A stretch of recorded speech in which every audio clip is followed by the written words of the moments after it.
ለተጠየቀው ጥያቄ ምላሽ ዘን መተናል። ይህ የምትመለከቱት ስራ ጃኬቲንግ ይባላል። አብዛኛው ሰው ሬትሮፊቲንግ ወይም ደግሞ ጃኬቲንግ ብሎ መልሷል። ትክክል ነው። ሬትሮፊቲንግ እና ጃኬቲንግ ልዩነት አላቸው። ሬትሮፊቲንግ ማለት ኦቨርኦል ፕሮሰሱ ነው። መዋቅራዊ ጥንካሬውን ለማሻሻል የምንጠቀመው ሁሉን አቀፍ ሂደቱ ሬትሮፊቲንግ ይባላል። ለምሳሌ ጃኬቲንግ ራሱ ሬትሮፊቲንግ ውስጥ ነው ያለው። ለምሳሌ ሬትሮፊቲንግ የምንላቸው ጃኬቲንግ ሊሆን ይችላል፣ ስቲል ብሬሲንግ ሊሆን ይችላል፣ ኤፍአርፒ ራፒንግ ሊሆን ይችላል። ጃኬቲንግ ማለት ደግሞ አንድ ስፔሲፊክ የሆነ ቴክኒክ ነው ማለት ነው። ስትራክቸራል ስትሬንግዙን ኢምፕሩቭ ለማድረግ የመዋቅራዊ ጥንካሬውን ለማሻሻል የምንጠቀመው አንዱ መንገድ ጃኬቲንግ ይባላል። ጃኬቲንግ ማለት ተጨማሪ ኮንክሪት ክሮሴክሽኑን ለመጨመር ሊሆን ይችላል፣ ወይም ደግሞ ፌሮም ብረት ሪባር ፕሮቫይድ ማድረግ ሊሆን ይችላል። ሌላው ደግሞ ስቲል ፕሌቶችን ፕሮቫይድ ማድረግ ሊሆን ይችላል ማለት ነው ጃኬቲንግ። ሁለተኛው ጥያቄ ጃኬቲንግ ለምን ይጠቅማል የሚል ነው። አንደኛ ስትራክቸራል ስትሬንግዙን የህንፃውን መዋቅራዊ ጥንካሬውን ለመጨመር ጃኬቲንግ ይጠቅመናል። ሁለተኛ ደግሞ ክብደትን የመቋቋም የመሸከም አቅሙን እንዲጨምር ጃኬቲንግ ይጠቅመናል ማለት ነው። ሌላው ደግሞ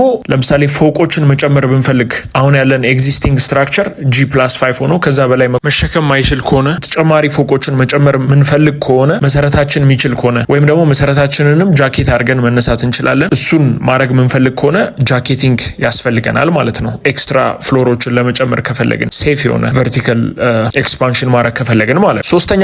ሶስተኛው ጥያቄ ጃኬቲንግ ለመስራት ፕሮሰሱ ምንድን ነው?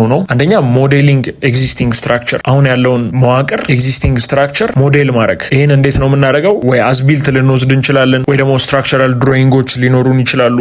እነሱን ከወሰድን በኋላ ያንን ዳታ ከወሰድን በኋላ ኤግዚስቲንግ ለምሳሌ ኮለን ከሆነ ሀመር ቴስት ከወሰድን በኋላ ወይም ደግሞ ኮር ቴስትም ሊሆን ይችላል ከወሰድን በኋላ ያንን ስትሬንግስ ሞዴል በማድረግ ጀስት የማቴሪያል ፕሮፐርቲ ውስጥ በመክተት አሁን ያለውን ኤክስትራ እኛ ኤክስፓንድ ማድረግ የምንፈልገውን ቨርቲካል ኤክስፓንሽን ይችላል ወይ ብለን ሞዴል እናደርጋለን። ማይችል ከሆነ ጃኬቲንግን እንደ አማራጭ ልንወስድ እንችላለን። ስለዚህ ምድረው የምናደርገው ሞዴል ከሰራን በኋላ ይችላል አይችልም የሚለውን እንወስናለን። የሚችል ከሆነ ባለበት እንቀጥላለን። ማይችል ከሆነ ደግሞ ምን እናደርጋለን? እንቆረቁረውና ኮንክሪት ከቨሩን እንልጠዋለን። ከላጥነው ወይም ደግሞ ከላይ በኩል ቢሞች አካባቢ መተላለፊያ ሊኖር ይችላል፣ ለምሳሌ ለኮለኖች። ስለዚህ እነሱንም መብሳት ሊኖርብን ይጠብቃል።